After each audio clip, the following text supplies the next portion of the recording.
everybody. It's Craven Moorhead on KUKQ, and an interview I've been waiting to do. Was hoping to get it over the holiday season, and didn't happen. Got a little bit bogged down, and I missed the big book signing. Yeah, that was the whole idea when Danny here contacted me. I'm in the studio now with Danny of, I guess I'll say Northside Kings fame, but I don't know if that's the actual fame anymore. No. I now have become a barbecue pit master. Oh, okay. I didn't know that. I'm working on it. That gives me a whole new set of questions, man. Yeah, I'm getting pretty good at that stuff. But Danny, for I'm sure most of you know Danny as the YouTube video you watched millions and millions of times. I know I hit that sucker a bunch. And I personally thought it was really hilarious. And I'm a big Misfits fan. It's kind of crazy what it's turned into for Danny's life. But I've got a bunch of questions for you. The minute Danny contacted me and he said he's got a book out coming out and he wants to promote it, I was, usually it takes me a while to generate questions. I'm like, I want to ask him this. I mean, it was like a dozen questions right in a row. So we'll get to it. Danny has got a book out now about the infamous punching out of Danzig. Was how many years ago now? It was 2004, actually. What did I do with the book? Oh, it's back here. 2004. So we're talking 8 years now. A little over 8 years. This year, July 4th. It's like 4th of July weekend. So July this coming year would be 9 years. Yeah, it's 8 years. Don't Ever Punch a Rockstar, a collection of hate mail and other crazy rumors. Now, when I think back to watching that video for the first time, the video showed a lot, obviously, but I kept thinking to myself, what were the next 10 minutes like? Like, what happens when that thing cuts off? And what didn't people see? Like, how does this end? Well, basically, the next 10 minutes it was chaos, because I ended up getting the security couldn't imagine just what happened. I mean, it happened so quick. I was shocked. He went down. They dragged him out. I started kind of wrestling a little bit with security, and they basically dragged me out of there. Now, was he out cold? Because, you see him drop in the video, but you don't really see. He wasn't out cold. He wasn't like, it wasn't like that, but he was pretty knocked out. I mean, he didn't know what the fuck hit him. It was like he got hit by a car, and you're like, what just happened? In a car accident. With, for some people, because, as many times as I watched that video, and I did get the story later, and as I was looking through some of the hate mail that you've collected here, can you kind of explain to people really why it happened? I mean, you see him flex, and you see him arch his back, and I'm with you, man. Someone does that to me. I mean, I'm not knocking anybody out of my size, but, I looked at that as defensive. Well, in that situation, believe me, you would have done the same thing. Everybody would have done the same thing. You don't know what's going to happen to you. And it's either defend yourself or don't defend yourself. In that situation there, I mean, and I've told the story a bajillion times, but there was 2 stages. The city took down one of the stages. The whole show fell behind. He would not move his time back. He was essentially saying, I'm playing at 10 o'clock or 10:30. Everybody's going to have to deal with it. So, they're like, we got a contract. And I'm like, well, so do I. I got a contract too, which makes yours better than my contract. So I know you're the bigger band, and I get that, and you are the main attraction here. But, you can't just boss everybody around. There's 4 other bands that are getting screwed right now. So one thing led to another. We worked out, we would go on after them. Okay, cool, whatever. Just announce these 4 bands, which was an agreement. Hey, okay, no problem. Anyways, he didn't do it. He closed the show. The venue thought the show was over. Everybody get home safe, have a good night. He didn't say there was any other bands coming up. He walked off. His manager was gone. Promoter booked like the house was on fire at home. Like he just took off. Shit. And the only guy I can go talk to was him. And everybody was in panic mode. What are we going to do? There was a band that drove down from Canada to play that show. So there were a lot of people getting hosed. It wasn't just, it wasn't just Northside Kings. No, it was Rapid Fire, which was another local band from here. We played the night before with them at the Cajun House or Venue of Scottsdale. And change these names, I always forget. Right. I think it's Venue of Scottsdale. Venue of Scottsdale. Might be changing right now, though. Who knows? It'll be something else next month. But and there was another band, I think from northern Arizona, but I don't remember their names. And then that Canadian band. Those guys, I mean, they drove all the way from Canada to play this show. Yeah, no kidding. I mean, that's ridiculous. So, and all because he didn't want to push his time back. It wasn't like he was on some crazy tour and he had a schedule he had to hit. He had like 3 shows. Like, he came back from Europe, he played 3 shows, Phoenix, Tuba City, and maybe somewhere else. Uh-huh. So push your time back. Be a little accommodating. I don't care. You got to do something right for the people that are at your show, minus the Canadian band, but the other people that help promote that show. Right. You know, and there was people there to see the other bands as well. I mean, come on. A lot of national bands tend to forget that. You know, if they were so fucking big on their own, don't have a local band play the show. Be Metallica, opening up on the Black Tour with no local bands, no touring band, just Metallica. They did it. Right. Because they could. Danzig, he can't. You know. What was the car ride home? Because I imagine you were probably with someone who had that video. At least that's how I kind of picture it. Yeah, Dan Stone was in the car with me. At that point, were you laughing your ass off about it at that point? Or was it like shock? Or did you watch it? I mean... The first, 10 minutes was shock. I mean, we were, I should say the first hour. We were stuck there for a while. The cops came. FBI agents showed up because... Really? It's Tuba City. It's northern Arizona. It's Indian land. So they have to have a federal officer on call for stuff. Oh my God. So, they come to me, he wants to press charges on me. I'm bugging out. I'm like, why is he pressing charges on me? This guy's a black belt. That guy threw me into a wall. I'm a big guy to move, Anyways, then they asked me if I want to press charges on him when the witnesses all telling the story. We were there for a while. I'm like, nah, I just want to go home. So when we finally got out of there, it was like pure laughter. I got us lost. We drove somewhere else in a mountain somewhere. By the time we all met up at a Denny's in Flagstaff, Rapid Fire in Northside Kings, and a bunch of friends that came with us. Are you watching it the whole time? I drove. I know 8 years ago is a lot different than now, but I know if that video happens at Marquee tonight, you're watching that all night on your phone, and Well, that's the thing. Nobody had cell phones with cameras. It wasn't. It wasn't. It was a handheld. That was a handheld. All right. Our friend Dan Stone followed us everywhere and videotaped us, and he went up to that show with us and videotaped us hanging out. He videotaped the whole day. He just saw me talking to Danzig, had no clue what was going on, turned the camera on, and boom, that happened. So, oh my God, he wasn't ready for that. So, we laughed. I mean, I drove. I don't know why I drove. My adrenaline was still through the roof. Right. And then I got everybody lost, and then we finally met up, and we all laughed. I mean, that parking lot at Denny's, everybody was, I can't friggin' believe what just happened. We were all still shocked. Uh-huh. That was not... I mean, just surreal. We didn't get to play. We didn't get paid. We got into a fight with Danzig, Well, you seem like the kind of guy who, I wouldn't say... I mean, you look like a guy who could kick someone's ass and drop him one punch, but I guess I'm kind of curious as to whether you felt that was a lucky punch or if you're someone who's been in a million scraps and you seem like a really nice guy. It's a weird thing. If I just look at you, I'd be like, I'm not going anywhere near that fucking guy.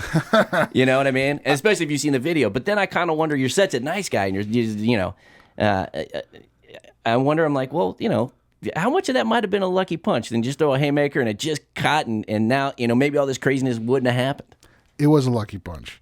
I hit like a truck. I got a really strong punch. I'm a big guy. Right. Especially if I put some weight behind it. That's adding a lot more pressure to the punch.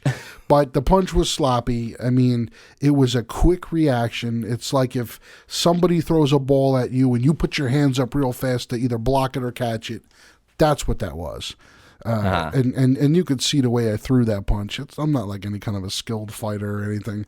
It was sloppy. He fell. He hit his head on my ass as he was spinning as I kept going after I hit him. I mean, I just, I throw a strong punch and I think maybe was not, I don't know if he was expecting security to stop it, if he was expecting for me to get down on my knees and suck his dick. I mean, I don't know what he was going for with that instantaneous freak out that he had, you know, and nobody will ever know because he'll never say, or tell the truth about anything. Has there been any sort of contact in any way, shape, or form besides maybe other than him putting up false statements? Right afterwards, he said I stabbed him. It's in the What? book. I Really? actually have his statement in the book that I cut him with a sharp object and fled the scene. That was on Oh, his he website. sounds so crazy. Because another thought I was thinking was like, I can't believe, especially with all the MMA stuff and how many celebrity death matches there have been in our lifetime, that's never come up. I mean, after that many hits on YouTube. A couple years ago when I was a little bit more full of angst, I would have, yes. Right. I'm a little bit older. I'm a little bit like now, like who cares, Right. The reason why I started getting all these crazy messages and all the hate mail was because of the initial statement that he put up that said I cut him with a sharp object and fled the scene. So that's when it changes. That was one of my questions. Like, at what point does this go from I'm laughing with my buddies at a Denny's and this is hilarious to, you know what, this kind of sucks. 6:00 in the morning that next day. Okay. I mean, we got home from Tuba City, went to Flagstaff, had dinner, or late breakfast. I got home about 6:15. It was 4th of July. I was getting ready to go fishing. I turned my computer on real quick. I pulled up my email. Boom. There was the first couple messages are in the book. Like, you stabbed Danzig, you motherfucker, you're going to die, or we're going to kill you, eat your children. It was like, I was like, whoa, what do you mean I stabbed Danzig? What is going on here? So at that point, I quickly wrote this rebuttal and sent it. I actually sent it to Blabbermouth, which is a news website. Or I think I may have put it on our website. And maybe Blabbermouth, I don't remember, But All right. Point being, I wrote up this rebuttal that was a little bit more negative because I was angry at what he said. Uh-huh. And that was right then and there. That was it. I mean, that started it. And then from that point on, I mean, anytime Northside Kings put out an album, people wrote horrible shit on reviews on Amazon. I mean, it just Really? I got constant messages, emails. I mean, there's a crazy person right now. To this day, I got this crazy person in Europe. I think it's a girl who is got my phone number somehow on her Twitter page, and she's got this whole fake Twitter account. First, I had it removed. She was claiming to be me, and she was sending Danzig messages. Then she changed it to her own page now. I'm not even going to say the name because I don't want to give her any props. But she's got her own page up where she's put up all these fake things about I'm a racist and all this crazy stuff. Like, it's never stopped. And I know with the book, it was definitely going to add to it. I mean, my whole point of this book here was to really show people, this is the kind of hurt you could do to somebody. Right. Even if it's just writing something horrible on a message board, it's going to affect them, and this is how it's going to affect them. So do you truly wish that this never happened? Oh, yeah. Yeah. I truly wish it never happened. I wish we got paid that day. We lost a bunch of money. I wish we got paid. I wish we got to play that show. We probably would have made a lot more money with merch and everything else that night. Because it was Northern Arizona, there's not much up there. We always did we played 2 shows up there prior where we did $500 to $800 in merch. For a local band and from Arizona, playing a couple hours away, but still for a band from Arizona that's not like Authority Zero, for example. Right. Yeah. We did really well up there. Not only did we get paid decent, but we made a lot of money on merch. And the whole thing was a screw up. And then I had to deal with all this bullshit. Unbelievable. I mean, it pretty much tore the band apart. I mean, that was the end of it. That's funny because I would have thought, and you could tell me maybe, it seemed like from an Arizona perspective, it was like, hell yeah, that dude's a dick. And I'm glad he knocked Danzig out. Way to go. I know Northside Kings got a few more spins on my show that week. I was like, hell yeah. And it's not really, I don't know Danzig. You probably know better than me at this point is with all this. But, I don't know that guy from Adam. And, I love those Misfits records. But it didn't matter. When I see the video, I'm like, well, no shit, he knocked him out. It got a lot of good hype, but it got really a lot of bad hype. Mm-hmm. If anything, locally, for the most part, AZ Punk, back then, Micah and all those guys, and a lot of local bands were all totally behind me. They were, saying like, what, you stood up for local bands. This is somebody coming into Phoenix. He was in Phoenix the night before, but he treated everybody like shit. And then he came to Tuba City and he treated everybody like shit. Maybe touring acts will start to look at the undercard bands a little bit on a nicer level. Don't get so bossy. Don't treat them like shit because they're the ones helping your show. Right. And you got to feel a little bit justified because it seems, especially over the last year, a lot of his stuff has been called out. Like he's He's made the news a few times Well, in recent years. Look at the way he behaves. I mean, you get more with honey than you do with vinegar. Absolutely. So start putting some honey out there, fella. You know what I'm saying? At what point are you like, you know what? This would be a great book. I've collected all these emails and all. I mean, were you thinking that from the first couple you got? Like, No, because I know how that goes. You get. I mean, I've got stuff where people have written me and like. And there's almost kind of like the fun ones to read. I'm like, oh, I'm saving this one. This guy hates my show. He hates what I do. I even read those on the air because I'm like, that's funny. That's way more interesting than, hey, you're cool. You know, but and I know you don't view it that way, but is that why you saved them from the beginning just because they were interesting? Or did you have this in mind from the beginning? I had it in mind for a T-shirt. And it wasn't even an idea of my own. Max Cavalera, when he recorded the Nail Bomb album, got a bunch of really bad reviews for that album. And he showed me like a stack of reviews that he had that like were shitting on the album. Uh-huh. And he was like, I got to pick one of these out and put it on the back of a T-shirt. And I'm like, that is a great idea. I said, I'm going to use that. If Northside Kings gets a bad review one day that's really funny, it's going on the back of the shirt. And I'm going to call out the guy who wrote the review and put his name right on the back of the shirt, you know, if it's something that's just totally ignorant. And when I started getting those emails, you know, I was like, wow, some of these are really fucking nuts, but some of these are really funny. Uh-huh. So I started, you know, I started saving them. And I was like, I'm going to put one of these on a shirt. Well, I had like hundreds of them, you know, and I would show buddies all these messages, and they're like, dude, you need to put this in a book. This is hilarious.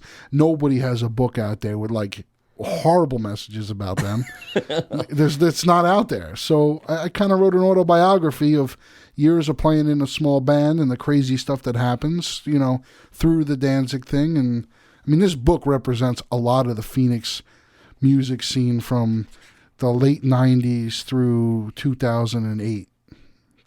Yeah, I've just started to crack it open and got through a little bit today, and it is definitely funny. I mean, I didn't get past the foreword without laughing my ass off. Explain to people how you got the foreword done and who's doing it in that relationship. The foreword's by Kamal Ahmed from the Jerky Boys. He's a classic. He's a good buddy of mine. I met him showing movies in town with the Midnight Movie Mazda through the years, and we showed a few of his movies, and me and him just became really good friends. He's just one of those guys that like you hit it off with right away, and we remained good friends. And he's nuts. he's Kissel. All the time, you know. That's funny. The Egyptian magician. So, and having anybody in a band try to do a forward, they don't want to have to be on some kind of a festival that they're playing along with Danzig and having some kind of beef about it. And I totally get it and I understand it. So, you know, a few people that I had talked to in different bands that may have written a really good forward from a musician perspective, I didn't want to even push that point, you know. Well, it's funny, and you guys should definitely check it out. I'm pissed that I missed getting this promoted before the book signing, although I heard it went over like gangbusters.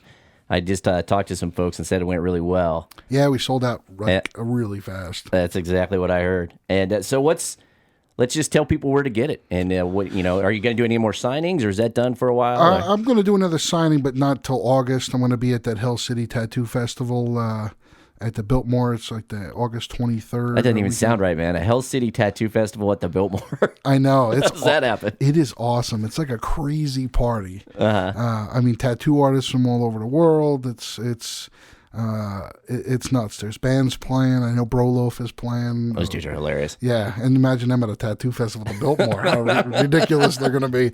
I'm going to be there for like a couple days. You know, probably from like early afternoon on. I'll bring a bunch of books, and anybody can buy the book there locally. Otherwise, Zia Records is carrying them. Okay. Is that the only place locally where you can go and pick up a physical copy? Right now, that's the only place locally. You can pick up a physical copy. If you want to get it online, I'm doing it through Amazon. Okay. And it's available on there. It's available on interpunk.com. I think Barnes & Noble has it on there. That crazy person that wrote a review, we've been writing all that crazy stuff, has a wonderful review of me on the Barnes & Noble website under the book right now. I got 1 star, and it's from that person. I'm like, thanks. Well, it's hilarious, and I hope it just takes off for you, man. Don't ever punch a rock star. A collection of hate mail and other crazy rumors. Danny, thanks for stopping by, and let's play out this interview here with some Northside Kings. I'll let you pick the song. What do you want to hear? I say we go with, let's go with This Means War. It's a good song about coming to Arizona and not being a dick. There you go. Danny, thanks again, my man. Thanks a lot, Craven.